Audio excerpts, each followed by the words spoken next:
Adenium plant എങ്ങനെ പിടിപ്പിക്കാമെന്ന്. ഇത് കണ്ടോ, ഒരു മുരടിപ്പും ഇത് വളരുന്നില്ല. ഇതിൻ്റെ ലീഫ് കണ്ടോ, എന്തോ ഒരു അസുഖം പിടിച്ചെടുക്കുന്നത്. അപ്പോൾ അത് മെയിൻ കാരണം എന്ന് വെച്ചാൽ ഇതാ കണ്ടോ, ഇത് നല്ല ടൈറ്റായിരിക്കുന്നു. പിന്നെ മണ്ണ് ഇതിൽ ഓവറാണ്. നമ്മളൊരു അഡീനിയം പ്ലാന്റ് നടാൻ വേണ്ടി എടുക്കുമ്പോൾ നമ്മൾ അതിന് എടുക്കുന്ന പോട്ടാണ് മെയിൻ. അപ്പോൾ ഓരോ പ്ലാന്റിൻ്റെ, ഞാൻ ഇതൊന്ന് തട്ടി ഇളക്കട്ടെ, ഓരോ പ്ലാന്റിൻ്റെ സൈസിനനുസരിച്ചുള്ള പോട്ട് തന്നെയാണ് നമ്മൾ എടുക്കേണ്ടത്.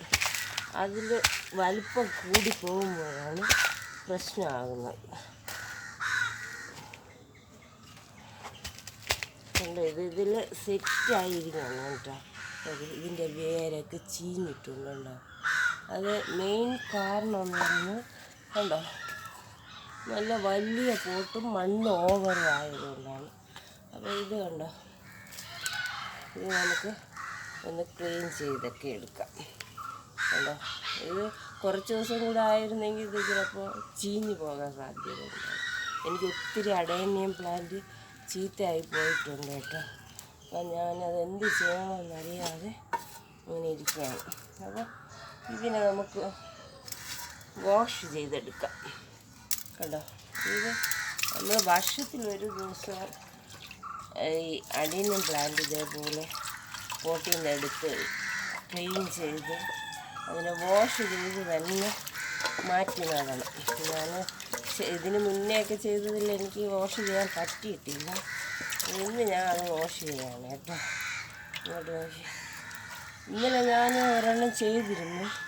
അപ്പോൾ ചെയ്ത് പകുതി ആകുന്നതിന് മുമ്പ് ഇത് എൻ്റെ SD കാർഡ് എന്തോ കംപ്ലൈൻ്റ് എന്ന് പറഞ്ഞു. ഒന്നുകിൽ ഫോണിൽ വൈറസ് കയറിയിട്ടുണ്ട്, എന്താണെന്നുള്ളതൊന്നും അറിയില്ല. അത് പകുതി ചെയ്ത് വന്നപ്പോഴത്തേക്കും കട്ടായി പോയി കേട്ടോ. അപ്പോൾ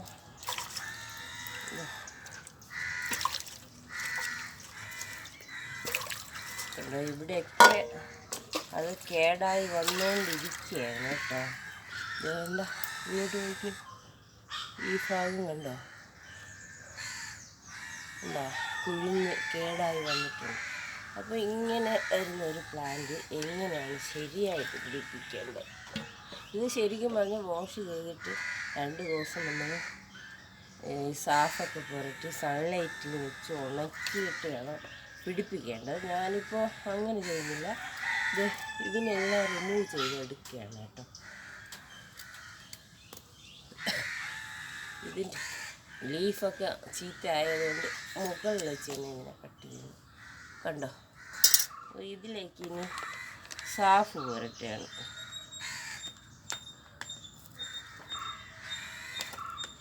ഈ ഒരു ഭാഗത്ത് നമ്മൾ സാഫില്ലാത്തവർ നെയിൽ പോളിഷ് തേച്ചാലും മതിയാവും. പിന്നെ മഞ്ഞപ്പൊടി തേക്കാം.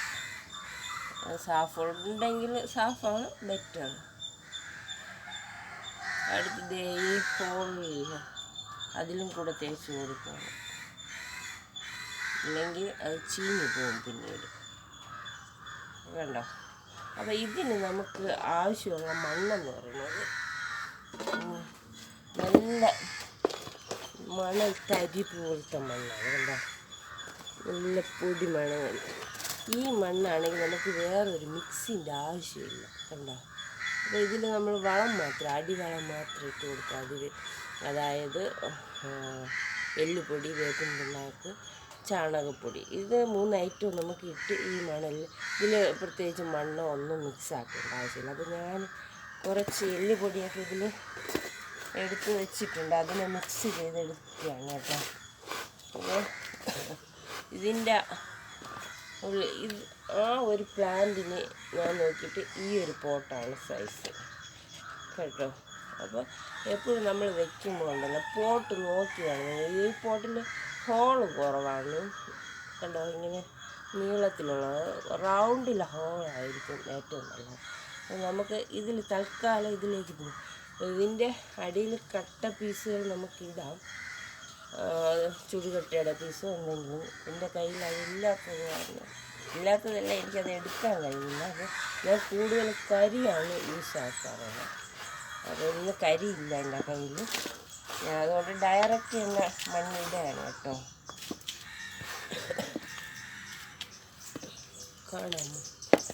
അപ്പോൾ ഈ പ്ലാന്റ് നമ്മൾ ഇതിൽ വെച്ച് നോക്കണം. നമ്മുടെ ആവശ്യം എന്ന് വെച്ചാൽ ഇതിൻ്റെ കോഡക്സ് വന്നിട്ടില്ല, കണ്ട ചെറിയ രീതിയിലാണ് അത് അതിലിരുന്ന് ഇങ്ങനെ ഞെരുങ്ങിപ്പോയതുകൊണ്ടാണ്. അപ്പോൾ ഇതിൻ്റെ കോഡക്സ് കണ്ട നല്ല ഭംഗിയുള്ള കോഡക്സാണ്, പക്ഷെ വലിപ്പം വെച്ചിട്ടുണ്ടെങ്കിൽ അടിപൊളിയായിരിക്കും. അപ്പോൾ എൻ്റെ കയ്യിലുള്ള കളക്ഷനിൽ ഒത്തിരി കോഡക്സൊക്കെ നല്ല ഭംഗിയുള്ളതുണ്ട്. ഞാൻ ലൈവ് വീഡിയോ വരുമ്പോൾ ഈ കോഡക്സുകളൊക്കെ നിങ്ങൾക്ക് കാണിച്ചു തരാം കേട്ടോ. അതുകൊണ്ടോ, അപ്പോൾ ഇത്ര ഇത് പൊങ്ങി വരത്തക്ക വിധത്തിൽ നമുക്കിത് വെക്കണം. അപ്പോൾ അതിനനുസരിച്ച് മണ്ണിട്ട് കൊടുക്കണം.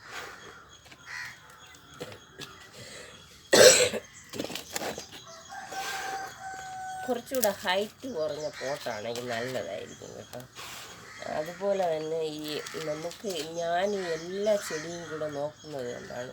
അപ്പോൾ എനിക്ക് ഇപ്പോൾ അടീനിയം തന്നെ ഞാൻ വിത്തിട്ട് മുളപ്പിച്ച് ഏകദേശം 200-300ഓളം തൈകളുണ്ട്. അപ്പോൾ ഇതെല്ലാം എനിക്ക് ശ്രദ്ധിക്കാൻ പറ്റില്ല. വേറെയും ചെടികളുണ്ട്, പച്ചക്കറിയുണ്ട്. അപ്പോൾ എല്ലാം കൂടെ ആകുമ്പോഴത്തേക്കും നമുക്കത് ശ്രദ്ധിക്കാൻ കഴിയില്ല. കഴിയുന്നതും ഇപ്പോൾ അടീനിയം പ്ലാന്റ് നോക്കുന്നവർ അത് മാത്രമായിട്ട് കെയർ ചെയ്താൽ നന്നായിരിക്കും. എങ്കിൽ അത് ചീത്തയാകാതെ നല്ല രീതിയിൽ ആയി കിട്ടും. ഞാനാണെങ്കിൽ എല്ലാം കൂടെ നോക്കുന്നത് കൊണ്ടാണ് എനിക്ക് അത് പിടിച്ച് കിട്ടാതെ പോകുന്നത്. പിടിച്ച് കിട്ടുന്നില്ല എന്നല്ല, അത്യാവശ്യം തൈകളൊക്കെ പിടിച്ച് കിട്ടിയിട്ടുണ്ട്. പക്ഷെ എനിക്ക് എല്ലാം ഇതിൽ പെട്ടെന്ന് കള വരും. അപ്പോൾ ഇതൊന്നും ശ്രദ്ധിക്കാൻ സമയം കിട്ടാറില്ല.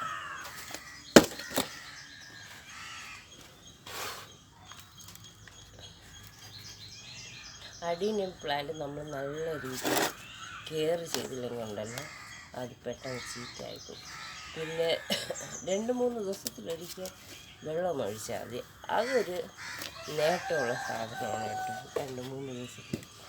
അപ്പം നമുക്കിതിലേക്ക് വെള്ളം ഒഴിച്ച് കൊടുക്കാം കേട്ടോ. പിടിപ്പിച്ചിട്ട് അടുത്ത് വെള്ളം ഒഴിക്കാം. കണ്ടോ, വെള്ളം ഒഴിക്കുമ്പോൾ നമുക്കിതിൻ്റെ ആ കോഡക്സിൻ്റെ ഭംഗിയും കൂടെ കാണിച്ചു തരാം.